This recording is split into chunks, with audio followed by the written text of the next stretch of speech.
देखिए, कभी कभी आपने किसी सेंटेंसों को देयर से शुरू होते हुए भी देखा होगा। तो देयर वैसे वास्तव में है क्या है? जैसे हम अभी तक सब्जेक्ट्स को देखते थे कि सिंगुलर है या प्लूरल है, लेकिन वो तो हमारे डायरेक्ट उनका हमें पता है कि अगर ही है तो ही का मीन्स वह होता है, सी है तो वह लड़की के लिए होता है, दे होता है तो वे होता है। लेकिन देयर का प्रयोग कब होता है? देयर को हम डमी सब्जेक्ट बोलते हैं।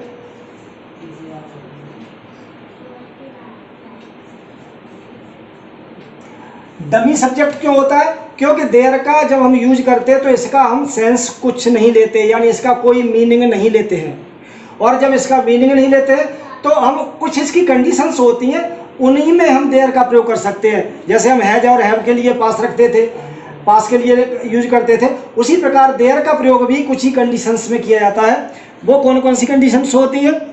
यदि किसी कहीं पर कोई वस्तु हो, कोई वस्तु का होना या ना होना पाया जाए। यानी अगर कोई वाक्य ऐसा है जिसमें किसी वस्तु के लिए बोला गया कि वो वहां है या वो इतने है, या इसमें किसी की संख्या बताई जा रही हो, संख्या, मात्रा बताई जाए,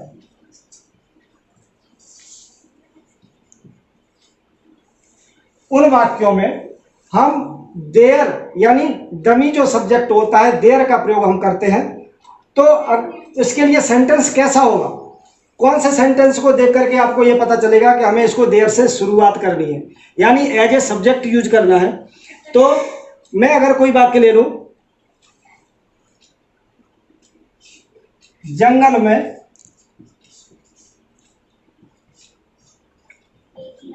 एक शेर था, शेर था। देखिए, जंगल में एक शेर था, यानी जंगल में क्या है? यानी कोई चीज है। कहां पे है? जंगल में है। तो ऐसे वाक्यों को, और दूसरा मैं ये भी बताना चाह रहा हूं कि ये वही वाक्य है जिनमें कोई कार्य नहीं होता है, किसी प्रकार का कोई काम नहीं होता है, और जिनमें सिर्फ एक सेंटेंस होता है, और उन सेंटेंस में हम सीधे सीधे यूज करते हैं। जैसे हम इजारम का प्रयोग करते हैं या हैज हैव का प्रयोग करते हैं, हेड का प्रयोग करते हैं। तो देखिए, इसमें हम क्या करेंगे कि जंगल में एक शेर था, इसकी कंडीशन है कहीं पर कोई वस्तु का होना या ना होना पाया जाए, यानी नहीं हो तो भी हम देयर का प्रयोग करेंगे, और अगर कहीं वस्तु कोई है तो भी हम उसका प्रयोग देयर से शुरू करेंगे। यानी इस सेंटेंस को अगर हम ट्रांसलेट करना चाहते हैं तो हम इसको ट्रांसलेट करेंगे कि देयर था लगा हुआ है तो हम वाज का प्रयोग करेंगे, was a lion in the forest.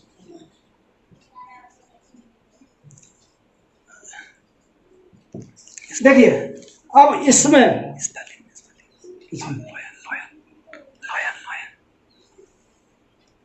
हाँ, लॉयन LION होता है, sorry. There was a lion in the forest. देखिए, इसमें क्या है?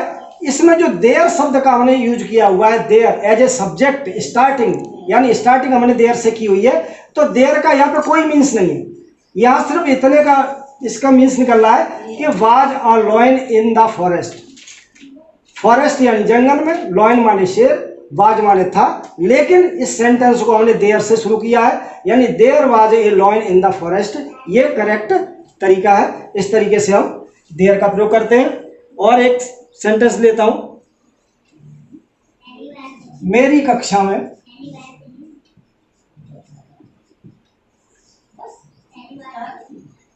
30 विद्यार्थी हैं।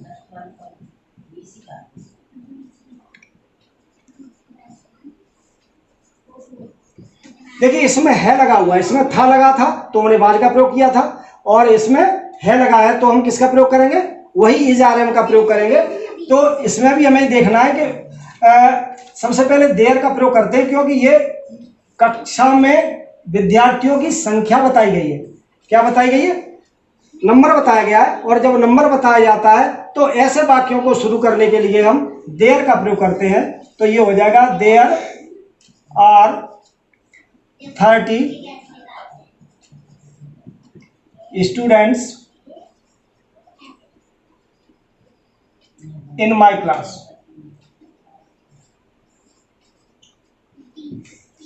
यानी इसमें भी हमने देयर का प्रयोग किया हुआ है, लेकिन इसमें हमने वाज का प्रयोग यानी सिंगुलर के लिए किया था। क्यों किया था? इसमें हमने एक लॉइन को देखा था कि लॉइन एक है या बहुत सारे हैं।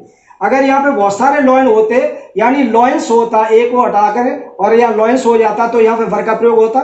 उसी तरीके से यहाँ पे आर का प्रयोग किया गया है। क्यों? क्योंकि स्टूडेंट्स का नंबर जो है 30 है यानी मोर देन 1 है, तो इसका मतलब वो प्लूरल है और इसको देख करके ही हम आर का प्रयोग करते हैं। इसी तरीके से एक सेंटेंस और ले लो।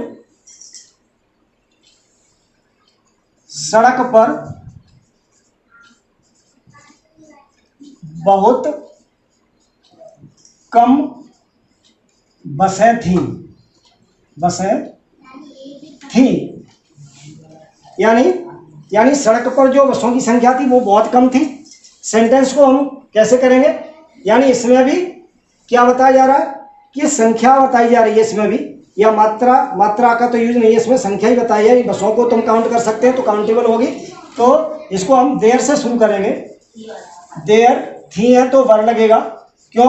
क्योंकि बसें लिखा है, बस नहीं लिखा है, तो there were a few buses on the road. इस तरीके से हम इस डमी सब्जेक्ट देयर का प्रयोग करते हैं। कंडीशन आपके सामने है, किसी वस्तु का होना या ना होना पाया जाए या किसी की संख्या या मात्रा बताई जाए, तो उन वाक्यों को शुरू करने के लिए हम देयर यानी इस डमी सब्जेक्ट का हम यूज करते हैं। इस तरीके से आपको मुझे लगता है समझ में आ गया होगा कि कोई भी वाक्य को अगर देयर से शुरू कर रहे हैं तो उसकी कंडीशन क्या है। यूज ऑफ इट, जिस तरीके से देयर डमी सब्जेक्ट होता है, किसी भी वाक्य को शुरू करने के लिए देयर का प्रयोग करते हैं, कुछ उसकी कंडीशंस होती हैं। उसी प्रकार इट भी एक डमी सब्जेक्ट होता है। कई वाक्यों को हम इट से शुरू करते हैं, लेकिन इसके लिए भी कुछ शर्तें होती हैं। क्या शर्तें होती है? क्या सेंटेंस को देख करके आप उस सेंटेंस को इट से शुरू करेंगे? वो कंडीशंस इसकी होती हैं। समय, मौसम या किसी की स्थिति यानी सिचुएशन।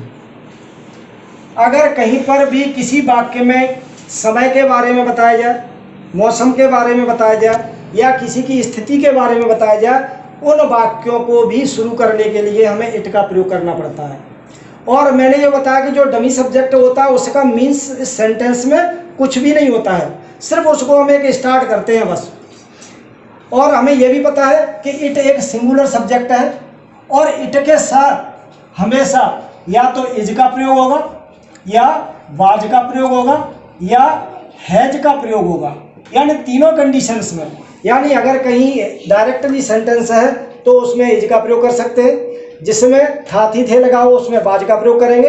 अगर कोई पास में कोई वस्तु हो और किसी का समय मौसम के बारे में बताया जा रहा हो तो उसमें हम हैज का प्रयोग करेंगे, क्योंकि ये तीनों इज, वाज और हैज ये सिंगुलर सब्जेक्ट हैं और इट भी सिंगुलर होती है, सिंगुलर के लिए यूज होती है। इसलिए हमेशा इट के साथ इज और वाज और हैज का ही प्रयोग करेंगे।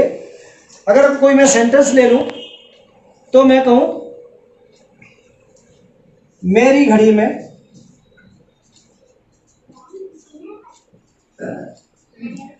10 बजे हैं।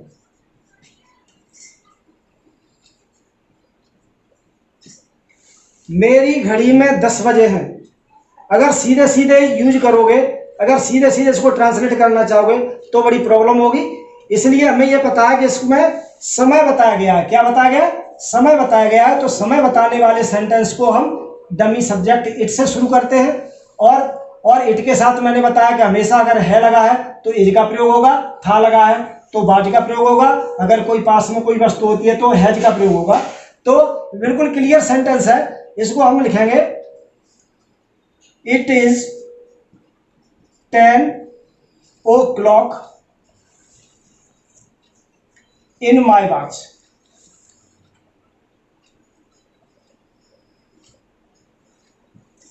मेरी घड़ी में 10 बजे हैं, यानी it is 10 o'clock in my watch, यानी समय के बारे में बताया गया है और हमें पता है कि इसमें कोई कार्य नहीं हो रहा है। जब कोई कार्य नहीं हो रहा है, समय बताया गया है, इट से सेंटेंस हम शुरू करेंगे। तो ये सेंटेंस हमारा क्लियर हो गया होगा। दूसरा सेंटेंस ले लो, आज बहुत गर्मी है।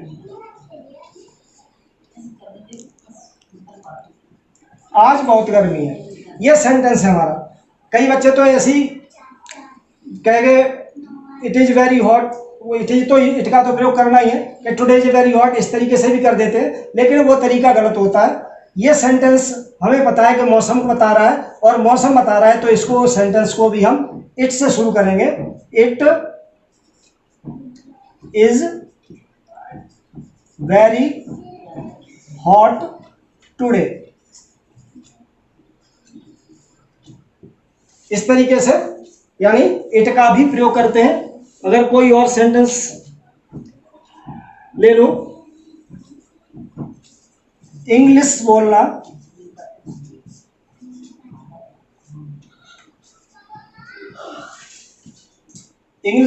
बहुत आसान है, बहुत आसान है, यह सेंटेंस है। इंग्लिश बोलना बहुत आसान है, यानी इसमें किसी प्रकार की स्थिति के बारे में बताया गया कि आसान क्या है, इंग्लिश बोलना। जब इंग्लिश बोलने के लिए बोला जाएगा तो हमें पता है स्थिति आ रही है, तो हम इस वाक्य को भी इट से शुरू करेंगे। It is very easy to speak English, यानी सेंटेंस को ट्रांसलेट करने के लिए हमें सबके वर्ड मीनिंग तो पूरी तरह याद होने चाहिए, प्रॉपर्ली स्पेलिंग सहित होने चाहिए। क्योंकि जब तक हमें स्पेलिंग या मीनिंग याद नहीं होगा तो हम सेंटेंस को इंग्लिश में ट्रांसलेट नहीं कर पाएंगे। तो इसलिए सबसे पहले इंग्लिश होनी चाहिए, यानी वोकेबुलरी ज़्यादा से ज़्यादा आपको याद करनी पड़ेगी। और आगे जो मैं बताने वाला हूँ, आगे एक मैजिक टेबल की तरह बता रहा हूँ, एक मैजिक टेबल। आगे मैं इसके अगले वीडियो में बताऊंगा कि मैजिक टेबल किस तरीके की होती है, और इस मैजिक टेबल को सिर्फ 2 या 3 बार अगर आप स्टडी कर लेंगे तो मुझे नहीं लगता कि आपके लिए कोई भी सेंटेंस जिसमें कोई कार्य होता हो वो आपके लिए कोई डिफिकल्ट होगा, बहुत इजी हो जाएगा। मैं तो कहता हूं कि मेरा अगला वीडियो जरूर देखना, क्योंकि इसमें मैं उस मैजिक टेबल में जिसमें सारे टेंस वगैरह होते हैं और जो 12 टेंस होते हैं, उन 12 टेंसों को अगर हम अच्छी तरह समझ लें तो कोई भी सेंटेंस उन 12 टेंसों के अलावा नहीं हो सकता। इसलिए वो 12 टेंस बहुत ज़रूरी है। उसके लिए हमें क्या क्या चीज़ की ज़रूरत पड़ेगी, किस किस क्या क्या लर्न करना पड़ेगा, वो अगले मैं वीडियो में बताऊंगा। लेकिन मेरी ये मैजिक टेबल ज़रूर देखिएगा मेरे अगले वाले वीडियो में। Thank you.